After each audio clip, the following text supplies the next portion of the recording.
turakwitabye karame nyagasani, twitabiriye iyi ngoma yawe y'urukundo, ku izina ry'Imana Data na Mwana na Roho Mutagatifu, amen.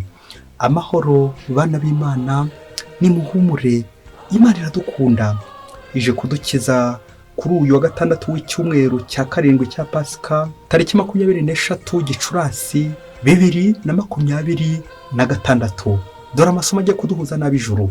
Isomo rya mbere ry'ibitabo byakozwe n'intumwa, umutwe wa 28, umurongo wa 16 kugeza ku 20, wa 23 kugeza ku 24, wa 28 n'uwa 30 kugeza ku 31.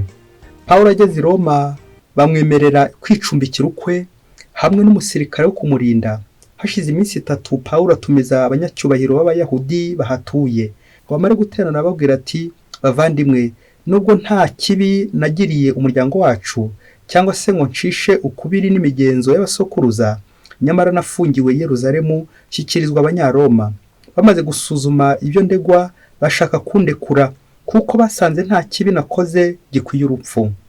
Ariko mbonye Abayahudi babyanze, biba ngombwa ko njuririra Kayizari, nyamara ntacyo ngamije kurega bene wacu. Ngicyo rero cyatumye mbatumiza ngo tuganire.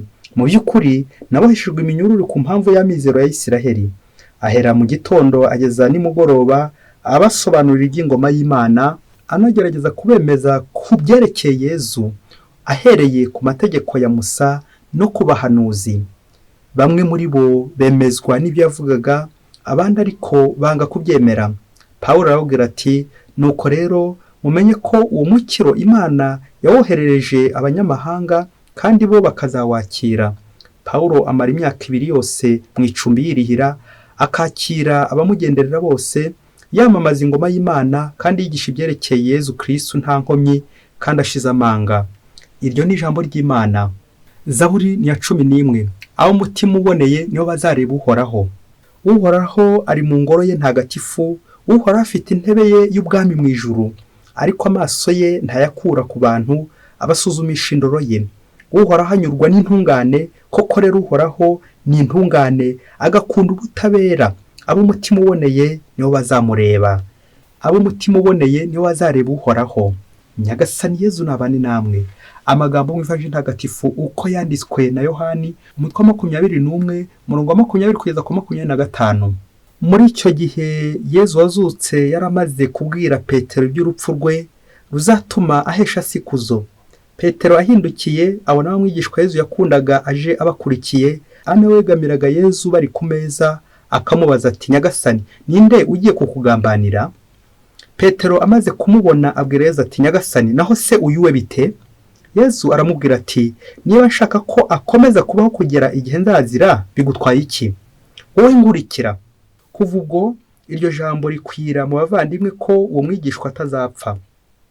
Nyamara Yezu ntiyavuze ngo ntazapfa, ahubwo ati, niba nshaka ko akomeza kubaho kugeza igihe nzazira, bigutwaye iki? Uwo mwigishwa niwe mugabo wemeza ibyo byose, kandi niwe wabyanditse. Byongeye tuzi ko ibyo yemeza ari iby'ukuri. Aha n'ibindi bintu byinshi Yezu yakoze, babyanditse bakabirondora byose, ngira ngo ibitabo byakwandikwamo ntibyakwirwa ku isi yose. Iyo ni Ivanjili ntagatifu. Bayoboke b'Imana, nimugire amahoro. Aha tugeze ni kuri buri munsi, fungura buri munsi, ufungure buri munsi, ufungure abandi buri munsi, ijambo ry'Imana buri munsi, ineza y'Imana buri munsi.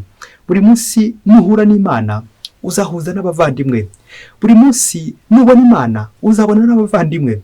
Kuko igitugora nuko buriya tutajya tubona Imana. Iyaba twabonaga Imana, n'abavandimwe nta buryo twabura kubabona. Kuko akenshi abavandimwe bari mu ishusho ya Yezu. Ni ngombwa rero kudasuzugura nabo bose. Niba wabonye Imana uraza kubona n'abavandimwe kubera impuhwe z'Imana. Amasomo y'uyu munsi ni amasomo adufasha gutareba inyuma. Hari ikivi watangiye, hari urugendo watangiye, hari aho wageze ucika intege, hari aho wageze baguca intege, hari aho wageze uhura n'ibitotezi byagwa, amakuba, agahinda, bigashaka gukwibagiza ya nzira watangiye. Niba Uhoraho ari amahoro yawe, niba Uhoraho ari ibyishimo byawe, komeza inzira watangiye wicika intege, wahisemo neza Nyagasani muri kumwe. Iyo ni indirimbo ya Padiri Hakorimana Yohani, umupadiri wa diyoseze ya Nyundo, itwerekeza uburyo tugomba gushikama muri Kristo. Bityo wicika intege muvandimwe, nawe Nyagasani arakubwira ati wowe nkurikira. Iryo jambo niryo tugiye kuzirikana, wowe ugira ute, wowe nkurikira. Aho hose watangiye gucika intege, aho uri mu bibazo agahinda, nawe Nyagasani arakubwira ati wowe nkurikira. Ibyo ubindekere. Ufite amadeni, bindekere. Ufite ibibazo, bindekere. Ufite ibitotezo bari kugutoteza, bindekere. Wowe nkurikira. N'iki cyo tugiye kuzirikana. Isomo rya mbere riratubwira uburyo Pawulo ari mu buroko, ari mu bitotezo, ari mu gahinda, afunzwe, ari kubabazwa, ariko ntiyumuza gukurikira Kristo no kumwamamaza. Twumvise ikoraniro riri imbere ye ari kubwira iby'inkuru nziza, ari kubwira ibya Kristo, ari kubwira ibyanditswe bitagatifu, ari kubahugura, abakomeza. Utekereza nawe umuntu ufunzwe akaba ari gukomeza abatekanye, ababohowe, abameze neza. Akantu karakomeye cyane. Pawulo warakoze, ukomere uko wabereye Kristo umugabo i Yerusalemu, ane kuzamubera umugabo i Roma. Ngiyo impanuro z'uno munsi zitwibutsa ko tutagomba gucika intege mu kwamamaza Kristo aho turi hose, ibigeragezo uko byangana kose, ahubwo ubutumwa aho ni wowe ukomeye. Iyo urugamba rukomeye ruba rugiye kurangira, humura mubyeyi, komera ntucike intege. Ivanjiri uno munsi nayo iradusaba kudacika intege no kudaca abandi intege. Ako kantu mubyeyi we, hari igihe tunanirwa nuko tukitwaza abandi, aturiya nawe buriya yananiwe. Hari igihe tugira ubunebwe tukajya ngo n'abandi bafite ubunebwe. Petero araduha urugero rwiza rw'abantu baba bakurikiye Kristo ariko bano kurebera ku bandi. Haryo uriho bitereye Nyagasani. Ejo twumvise Petero Yezu amuha ubutwari kumugira umukuru wa Kiliziya, Papa wa mbere Petero amuha intebe, inkoni y'ubutegetsi, intebe y'ubutegetsi. Petero ngo umaze kuyishyikira, yarashyitse arashyikira, nuko bishoboke ko yidunza ati ndashyikiriye. None atangiye guca urubanza. Turamwumva ari kubaza Yezu ati uyu se we bite? We yarabonye Yohani nawe akurikiye Kristo. Hari igihe natwe mu buzima bwacu tubona dukurikiye Kristo tukagira ngo nitwe twenyine, tubona twebwe byaratunganye, turiho neza, tukagira ngo n'abandi nabo ntibabaho neza. Nibwo Yezu amubwiye ati umva Petero, kuki Yohani uri kumugendaho? Mureke, wowe nkurikira. Buri wese amenye ibye, buri wese amenye uko yitwara, wirebera ku bandi. Iyo ndwara turayirwaye abantu benshi, gufuhira abandi, kugirira ishyari abandi. Biradusaba urukundo rwo kuva ko n'undi nawe afite uburenganzira bwo gukora kuri Kristo, kumukurikira ndetse no kumukurikiza. Turekera abandi nabo umwanya, uburenganzira bwabo, umwanya nabo, kuko Kristo nabo bakunda. Buri wese Nyagasani amukunda ku giti cye. Petero yongere aduhwiture twebwe twese tujya dukunda kurebera abandi mu ndorerwamo y'ikibi buri gihe. Ivanjiri Yezu Kristo uko yanditswe na Matayo umutwe wa 18:20 haragira hati aho babiri cyangwa batatu bateraniye banyiyambaza mba ndaho hagati yabo. Amen. Shitani nayo aho iteranye, aho abana babateranye uvuga ati uwo murongo urawuhindura iti nanjye aho babiri cyangwa batatu bateraniye banegurana bashwana mba ndaho hagati yabo.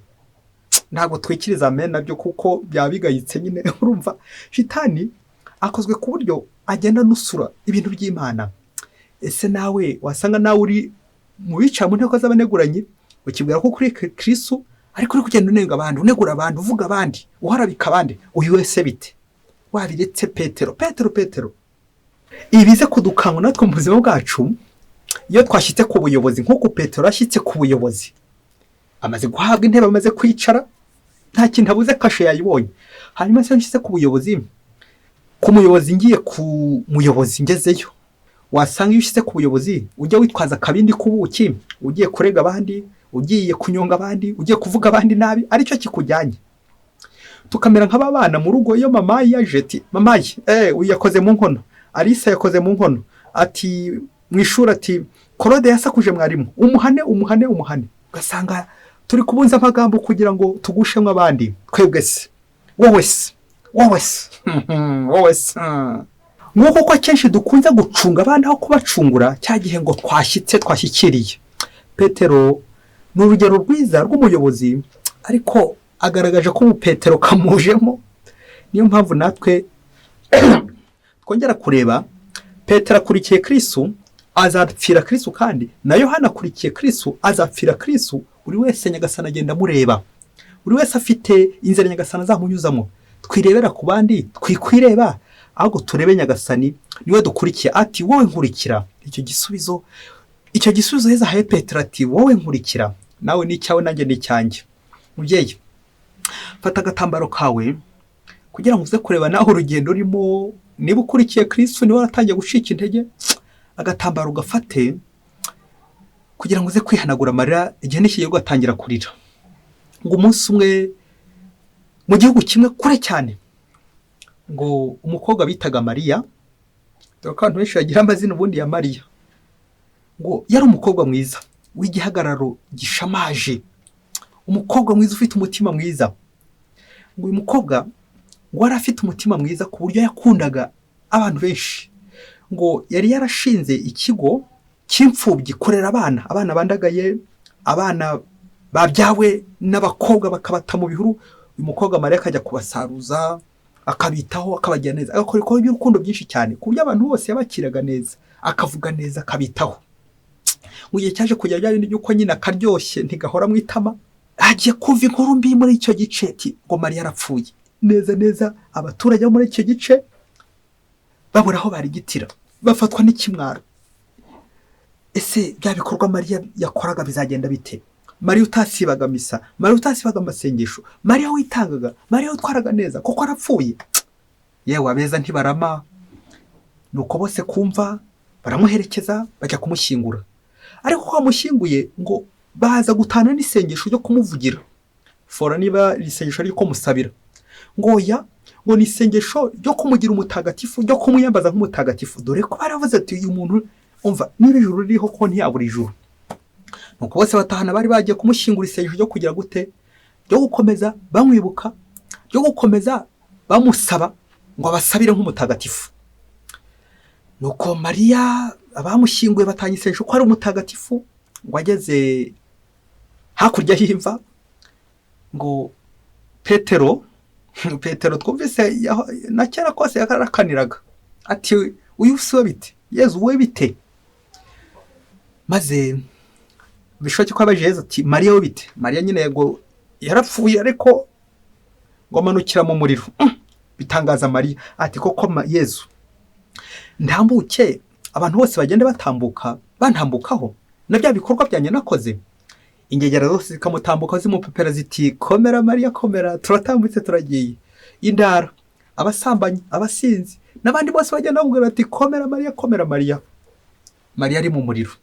Mariya bigeze aho koko yumva ikimwaro n'isoni biramufashe, arizamukira ajya kwibariza ati koko Yezu ibi wankoze n'ibiki? Ngewe koko unkoresha isoni zinkore kandi nzi ko nanagukoreye nkiri mu isi? Nuko Yezu aramubwira ati Mariya rero ngiye kuguhishurira igitumye ugiye kujya mu muriro. Ati nguteze amatwi Nyagasani. Ati Mariya rero ntiwigeze wubahiriza igihe na rimwe mu misa. Buri gihe wazaga wakererewe, ukaza wakererewe, ugakererwa uri kwiyitaho, uri gusokoza ingohe, uri kwita ku nzara zawe, uri kwiyitaho wese wireba. Warangiza ukaza mu misa, wagera mu misa mu isengesho ugatangira ukarangaza abandi. Utanabarangaza ugatangira ukabavuga nabi mu mutima, ukabareba nabi, ukabanenga ukabanegura. Dore uko kimeze, abapadiri waneguye bari gusoma misa, abaririmbyi wagiye unegura ngo baririmbye nabi, abasomye n'abandi bose ntibabikoze neza. Ibyo byose narabirebaga, uburyo wireba n'uburyo ureba nabi abandi. Ntiwigeze undeba na rimwe usibye kureba abandi, kurangarira bari no kwireba. Ngicyo gitumye ujye kujya mu muriro.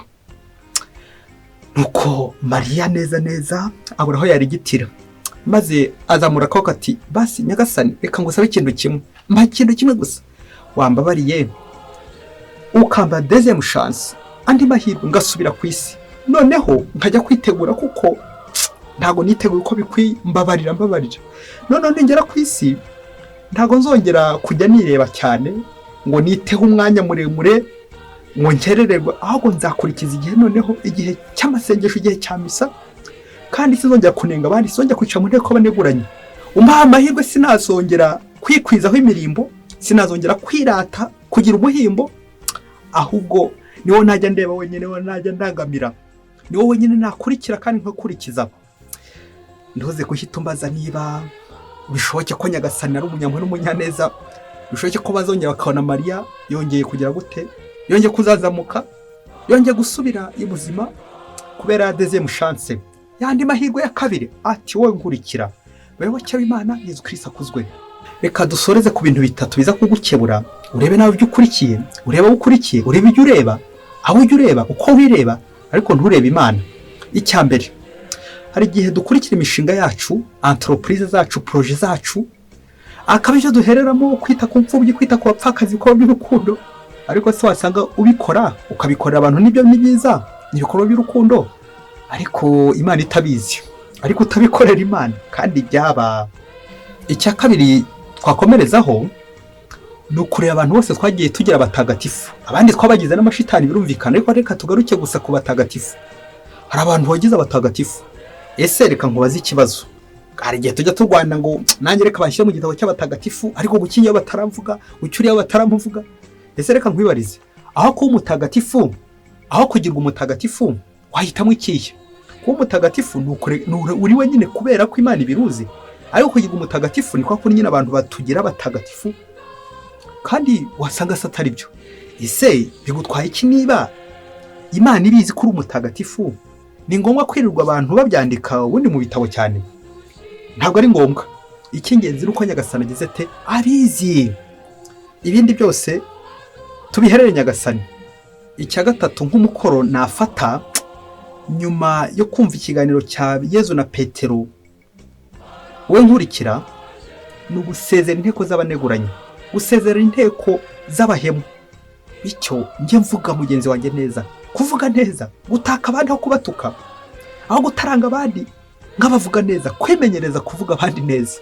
Uwo mwitozo umugezeho, rega ubundi imvugo mbi iyo ziri mu kanwa kawe ni n'uburozi. Kuki njye nahoze uburozi mu kanwa kanjye? Nimenyereze kuvuga abandi neza, bizagira abandi akamaro, nanjye bingira akamaro, bitume nkurikira Kristo n'umutima wanjye wose. Mwese Imana ibahe umugisha. Imana Data na Mwana na Roho Mutagatifu. Amen. Padiri Masomo Ladislas wa Diocese ya Cyangugu.